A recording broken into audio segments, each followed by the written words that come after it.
All right, here we go. Everybody knows I'm nervous, it's okay. If you know me already, I'm always nervous. Just my personality. Thank you to Noelle and all of the great people at Creative Mornings. You guys have been super welcoming and really lovely to me, so I appreciate that so much. And then to all of you that came out early in the morning to see this, I appreciate that as well. So as Noelle said, my name is Vanessa and I own the Flower Kiosk. I'm the lead designer and owner, and I've owned the shop for about 6.5 years, but for those of you that have lived here for a while, the shop's been around for about 40 years. And yeah, so I like to always just give that little bit of information. And if you don't know about the shop, we're a full service flower shop, so we offer just day-to-day deliveries, cut flowers, plants, gifts. We do weddings and large scale events, so if you need a florist, I'm here. And I have a great team of people to help me get through all of this. So I've been in the floral industry for 25 years now. And like Noelle mentioned, I've worked at a good amount of flower shops on the seacoast, but then finally the Flower Kiosk was my dream flower shop. So when I applied for the job, and Betsy, the previous owner, was like, after a few months, she's like, do you want to buy the Flower Kiosk? And I was like, what?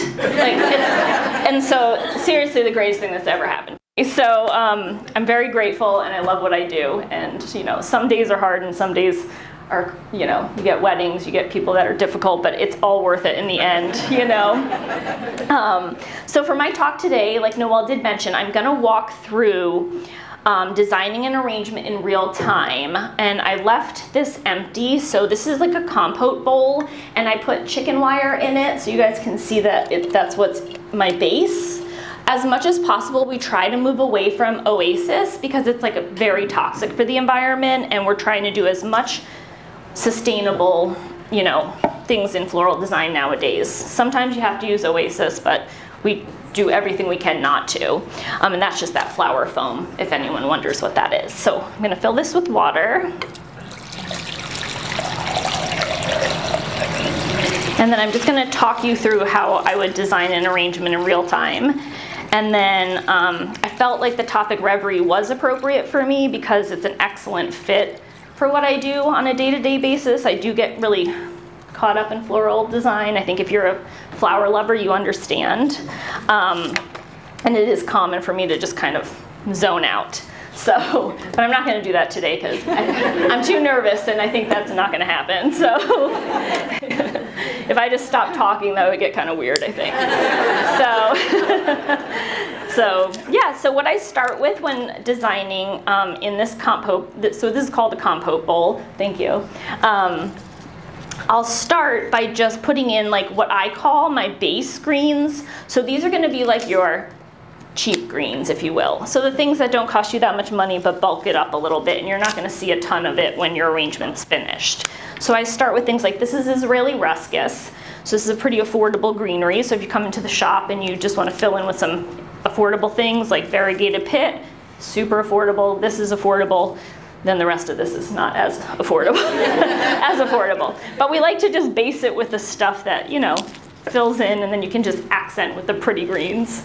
So also I brought this Lazy Susan so you guys can see. I don't typically design with this, but if you're just beginning floral design, this is especially helpful.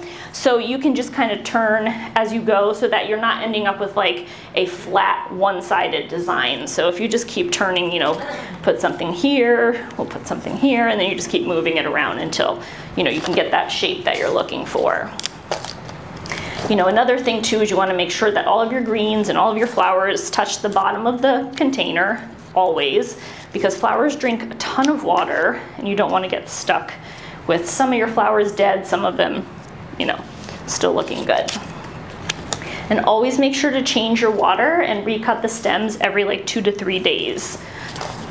They will last 2 to 3 weeks. So, and if you get flowers that die after 2 days, then they've never been taken care of to begin with, so it's probably not your fault. All right, so I'm just gonna try and do this kind of quickly. So I try to get a lot of my length. So if you're going for like a long sprawling design, I try to get a lot of my length with my foliage to start. And then I'll also use things like snapdragons or delphinium, which are what we call line flowers. But I think if you're just starting out and you want to kind of create a shape, I think it's super helpful, excuse me, to use, you know, I mean, that just makes it like so much bigger. And when designing, you want your arrangement to be 1 to 1.5 times the size of your container. So 1 to up here, like nothing, you don't want it real squatty in something, especially this big. So I'm just gonna fill in with all these.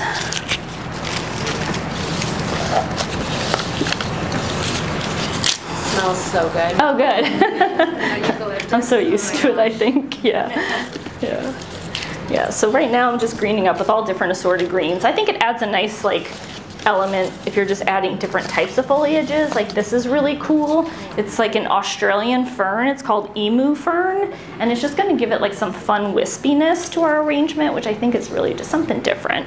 You know, we try to not just use your typical flowers at the kiosk. So if you ever have been in, we try to have a lot of unique things from all over the world. Especially we tend to lean towards Dutch flowers a lot on the off seasons. But right now what's great is I would say most of this is locally grown from a few farms that I buy from. So that's exciting because we love to support them, and they grow just, I mean, these snapdragons are magical. They're called Chantilly, and they're just a beautiful variety.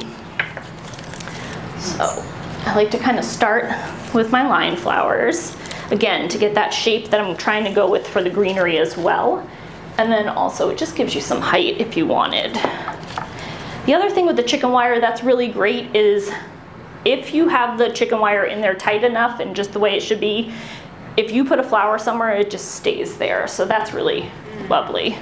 Yeah.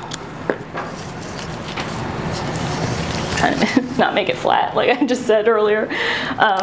And then a lot of times what I'll do is I'll use my like what I consider a heavier type of flower, so like a peony, a hydrangea, anything that has like a lot of weight to it, and I tuck those. So I'm not gonna put those super high in my arrangement, you know, unless I'm trying to, like this is as high as I would go. I wouldn't have one like way up here or anything like that. And then just adding some more color.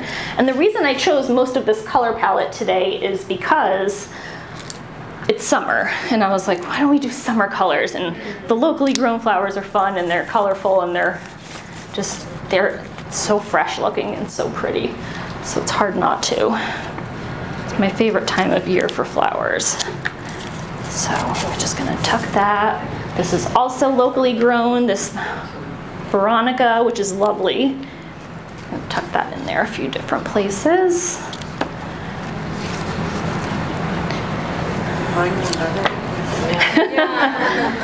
Sure, well, You're making it look really easy. Practice makes perfect. Yeah. Yeah. And then, and again, if you've bought flowers from us, or you receive flowers from us, we always try to add a really fun element. So like this may be like a summer palette and summer flowers. These are tropical. So I feel like that's just weird, but it also ties it all together, and I think it's a really cool element. So I'm gonna start putting a couple of these. These are anthurium, if I didn't say that already. Vanessa, what kind of knife are you using? Yeah. Oh, it's a Victorinox. So yeah, it's just a design. It is a floral design knife. Yeah. So, yeah. Yeah, and you can use clippers if, like, when getting started, if you're just starting, you can use clippers, you can use whatever. I find that using a knife is just faster, so it makes me feel like I can, you know, I don't know, because with clippers you gotta like, I did bring clippers just in case, but you have to always put them down, and I like efficiency when I'm doing things, so I think for me, I'm like, no clippers. But when you're first getting started, I don't recommend using a knife because you'll cut your finger off. So, like, I did it. We've all done it. Yeah. I'm like, we've all done it, but you know. So. Vanessa, if you use clippers, should you do a diagonal cut or? Yes. Yeah. Same thing with the knife. Okay. It should be at a diagonal. Yeah. It helps the flower drink. Yeah, it helps the flower drink better. You don't want it to be like a blunt cut. And then these are magical. So these are Free Spirit Garden roses. They have an extremely high petal count. So like this is just the beginning of this rose, and then it's going to be like the size of my head. It's ridiculous. There's so many petals in there, and it smells so good. So if you're ever looking for a long-lasting rose, this is a great one to get. And we usually have these weekly at the store, so. What's it called again? Free Spirit. Yeah, and I like the name too, it's cute. Yeah, sometimes that's part of it. I'm like, ooh, good name. And then some things are really pretty and they're called scabiosa. Like you never know. It's like, how can this be so pretty and be so gross? It's like, okay. Yeah. So then a lot of times what I like to do towards the end of my arrangement, once I've added all my like big focal flowers, so again, roses are focal flowers, the santharium would be a focal, my hydrangeas are focal flowers, that's pretty much it. Everything else is going to be more of like what we consider an accent flower, which back in the day was what we would call filler flowers, but fillers are for hot dogs, so now we call it accent flowers. We're really moving up in the floral world here. Yeah. So we try my jokes. I have to laugh, right? Okay, so yeah, so then this is what I would consider like an accent flower. This is Calcinia heather, which is a really nice, only comes out in the summer. You know, there's so many flowers that you can get year round, but I prefer the things that you can only get once in a while, and then it makes it more special, you know. Like Lily of the Valley, that's my favorite flower, and it's only around for like 5 seconds. And then it's gone, and you're like, okay. But I think that helps you appreciate it more because you only get it for like a minute, you know. So it's kind of nice. All right. That is extraordinary. Thank you. Oh, thanks. So yeah, so I would say this is more of like maybe a more modernized like English garden design, but what's great about this compote bowl is you can, obviously it's huge, but there are smaller ones you can purchase. But what's great for this is great for like weddings. It's great for if you have like a dinner party at your house and you have a nice kitchen island, like at least this big, I would say. But pretty much it's the kind of thing that it's going to last because it's in chicken wire. That's the other thing. Like if you just put it in that oasis foam, the flowers are going to die faster, and that's what's so great about having that option as a mechanic is, you know, your armature is the chicken wire. So, and then it's not just chicken wire like you get at Home Depot. It's like a special chicken wire, so it's coated so it doesn't rust or anything like that. So, yeah. So I think that that's helpful to know. Yeah. Vanessa, tell us about the water temperature, what we're changing. Oh, sure, yeah. So when you are changing the water, or even in general, when you buy cut flowers and you get them home, two things. So first, you want to cut your stems immediately and put them in cold water. If you put flower food in your food, great. If not, I don't think it really makes a huge difference, I'm not gonna lie. So, I mean, we hand out the packets, but who knows? I never use it. So, but you want to recut the stems because the stems close up after like 45 seconds.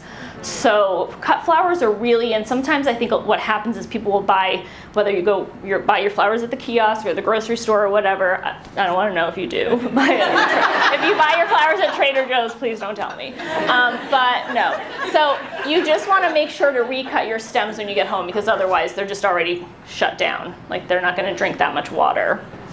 And cold water. Back in the day, it used to be like warm water to get your flowers to open up, and it's cold water only. And warm water causes like bacteria and things like that, so you definitely don't want warm water. Yeah, and then also like as far as if you are beginning at floral design, a beginner, I always recommend just choosing like 3 colors to work with so that your brain is not like, because sometimes it can start to look like a circus, you know, like if you have like, you know, 3 colors is the best way to go, you know, like whatever your color palette is, like, and they have to match obviously, but like yellow, blue, orange, let's just say that's what you like.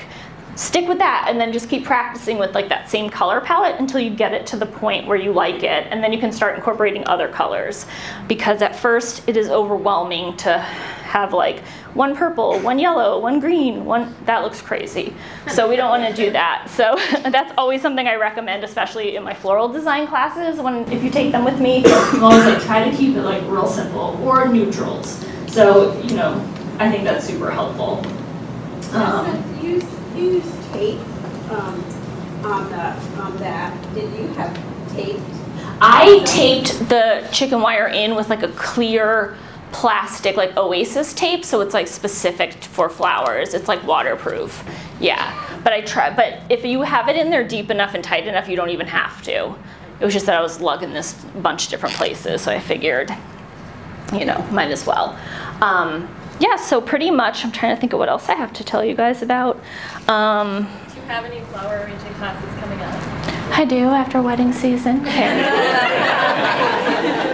I know, everybody keeps asking, and I'm like, oh my God.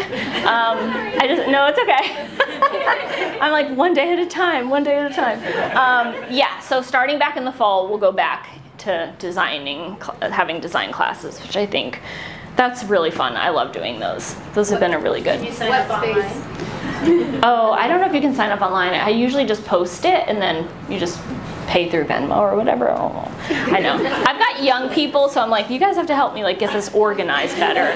Yeah. I'm like, I don't know what I'm doing, but they do. So, yeah. I'm like. Where is your space that you're doing the classes at? It's at 600 State Street, so it's like right down there, and it's in like an office building, but it's really lovely because the space is like gigantic compared to the shop. So we used to forever. I don't know if Betsy's here. Maybe not. She was here. No, she emailed that she's not. She couldn't come. Okay, yeah. Perfect. That's fine. I was going to tell her because she can commiserate with me. So for like ever, we designed our weddings in the basement at the Flower Kiosk, which, as you can imagine, is lovely. And it was like a space like this big with a tiny cooler, no windows. So this is exciting because our space now has windows and lots of room. So it's been really great to have that space. And there's parking. And there's free parking, yeah. Parking. Yeah, parking, huge. That was a game changer for sure, since nobody has parking around here. Usually in the evenings, so like usually like 6 to 8 at night. Yeah. Let me see, I had some other things I wanted to tell you guys. Oh, just a couple little fun facts is that a lot of times I hear people say, oh, I hate hydrangeas, they die really fast. If you buy hydrangeas and they are limp or whatever, just be sure to soak them in water for like a half an hour, the heads of the hydrangea, and then when you recut it and put it back in water, it should bounce back like immediately. So yeah, and then this type of eucalyptus is really great because this is the kind you hang in your shower and it smells lovely. So that's always something you can do. I feel like, you know, greenery you can do a lot of fun things with. Vanessa, you told us once, and I saw you doing it, why do you snip all the greenery off the stem? You don't want it. Oh yeah, so you don't ever want any of your, like if you're gonna put this in an arrangement, you don't want like all these bottom pieces because that also causes bacteria. So no greens in the water, no greens below the water line, or else it's gonna get real funky real fast and then it kills all your flowers eventually. So yeah, So how do you change the water? What? How do you change the water in your vessel? Oh, so what's great about the chicken wire, if I hadn't taped this, well actually I could probably just untape it real quick and show you. You could do two things. You could just dump the water out of this and then fill it back up in your sink, which is super easy. And then if not, you can do this. Kind of. So it's all in the chicken wire, so you can just dump the water, change out the water, and then, yeah.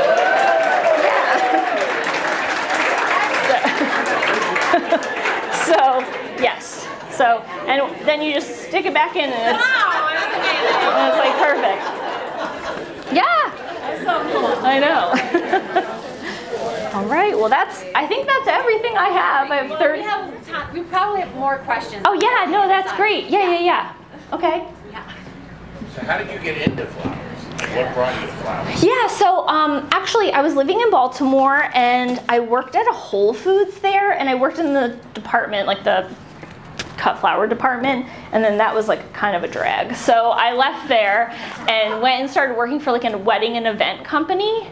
in Baltimore, we did like huge events in like DC and like the Baltimore DC area. So I just kind of started and then worked my way here. Was it always about flowers? Yes. Okay, yeah. Yeah. Yeah. You can. Do you mind calling? Oh, yeah. Okay, go ahead. What's your favorite part of your job? My favorite part of my job is designing, because any of the other behind the scenes stuff I don't like. So, which a lot of like my people are here today, like my accountant, my bank person. I hate all of that stuff. So, yeah, I'm not good at any of that. So my favorite part is the actual designing, and like meeting with brides and all of that is really fun too, because you get to bring their vision to life, and it's really fun, you know, and you connect with them on a level that's really, it's nice. So, yeah. Question in the back. Oh, sorry, go ahead. So I love flowers. I love the fragrant ones, lilacs, roses. But my husband is, I don't know if he's allergic, but he sneezes. What clothespins do you recommend for his nose? That's awesome. You could just have him sleep out in the car until lilac season is over. Yeah. I don't know. That's rough. I have a question actually. Are Yeah. there any flowers that you shouldn't put together, like that they're toxic to each other, or ones that should just be sort of kept alone? Sure. So a lot of times people say like daffodil shouldn't be mixed with, but we do all of that and the flowers are fine. Yeah. So So not not really. Cool. No. Katie. I always ask about pets, which flowers aren't good for pets. Is there an easy resource for listeners? You're supposed to be my friend. What's happening? I have no idea. It's called Google. No. Lilies are super toxic. Yeah, they are really bad. But I would just look it up because I have no idea. I used to have a cat, but she would just eat everything and she was fine. So it's like I think it just depends, you know. Stick to the numbers, Katie. Yeah, stick. That's like, God, I don't have flowers. I just can't. No, you can. Just look it up. Yeah. Yeah. Oh, that's your excuse. Oh, well, never Being mind. so bad at it. That's okay. Yes. In your journey, what are you most proud of yourself? That was a bad question. You're gonna make me cry. I'm just kidding. I don't know. I worked very hard to get here, so I definitely think that is the thing I'm the most proud of. Like I don't have like I don't have like rich parents. I don't have like someone backing me. I don't have any of that. So I mean, my husband helps me out sometimes with money, but other than that, I definitely like worked to get here. Wasn't like a here you go, you know. Yeah. So yeah, I think that is the thing I'm the most proud of for sure.